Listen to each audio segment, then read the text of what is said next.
सावित्री व्रत जेठ मास की कृष्ण पक्ष की अमावस्या को संपन्न किया जाता है। यह स्त्रियों का महत्वपूर्ण पर्व है। इस दिन सत्यवान सावित्री तथा यमराज की पूजा की जाती है।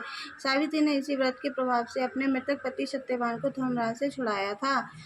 वट वृक्ष के नीचे मिट्टी की बनी सावित्री और सत्यवान तथा भैंसे पर सवार यम की प्रतिमा स्थापित कर पूजा करनी चाहिए तथा वड़ की जड़ में पानी देना चाहिए। पूजा के लिए जल, मूली, रोली, कच्चा सूत, भिगोया हुआ चना, फूल तथा धूप होनी चाहिए।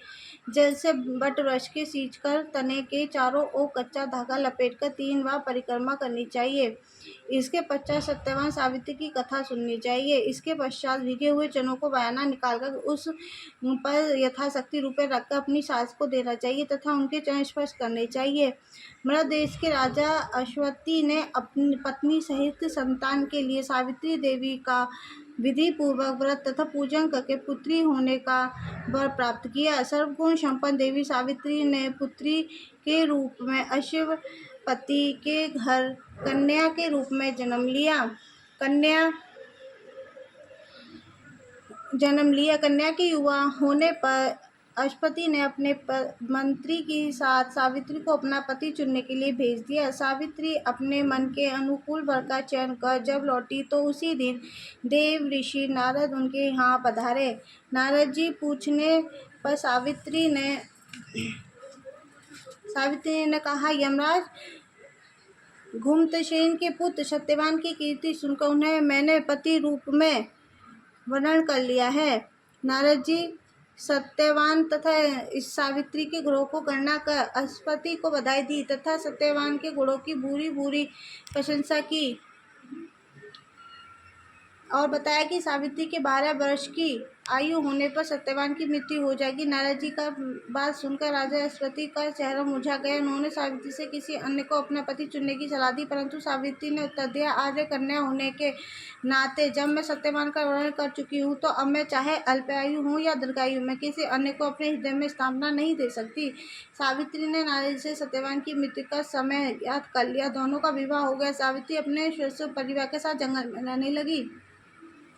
नारद जी द्वारा बताए हुए दिन से 3 दिन पूर्व से ही सावित्री ने उपवास शुरू कर दिया। नारद द्वारा निश्चित तिथि को जब सत्यवान लकड़ी काटने के लिए चला तो सास ससुर से आज्ञा वह भी सत्यवान के साथ चल दी।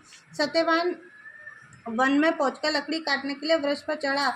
वृक्ष पर चढ़ने के बाद उसके सिर पर भयंकर पीड़ा होने लगी। वह नीचे उतर सावित्री से उसे बढ़ के पेड़ के नीचे लिटाकर उसका सिर अपने जांघ पर रख लिया।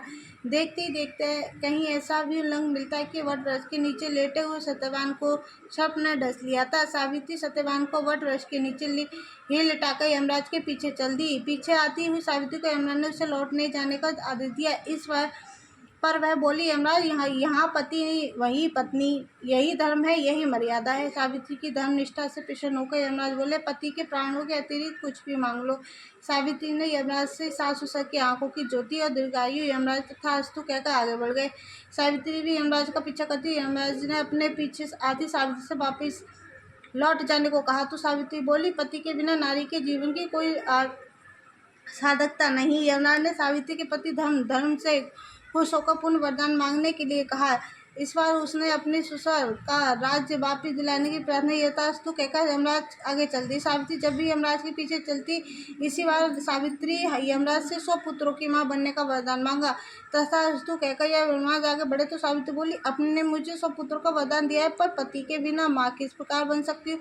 अपना यह तीसरा वरदान पूरा कीजिए। सावित्री की धर्मनिष्ठा, ज्ञान से विवेक तथा पतिव्रत धर्म की बात सुनकर यमराज ने सत्यवान के प्राणों को अपने पास से स्वतंत्र कर दिया। सावित्री सत्यवान के प्राण को लेकर वट वृक्ष के नीचे पहुंची, जहां सत्यवान का मृत शरीर रखा था। सावित्री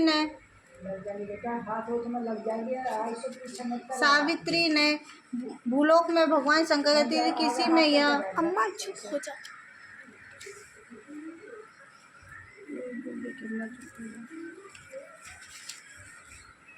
वट वृक्ष की परिक्रमा की तो सत्यवान जीवित हो उठा। प्रसन्नचित्त सावित्री अपने सास ससुर के पास पहुंची तो उन्हें नेत्र ज्योति प्राप्त हो गई। इसके बाद उनका खोया हुआ राज्य भी उन्हें मिल गया। आगे चलकर सावित्री 100 पुत्रों की माता बनी। इस प्रकार चारों दिशाएं सावित्री की पतिव्रत धर्म के पालन की कीर्ति से गूंज उठा। उधर कर हुआ है।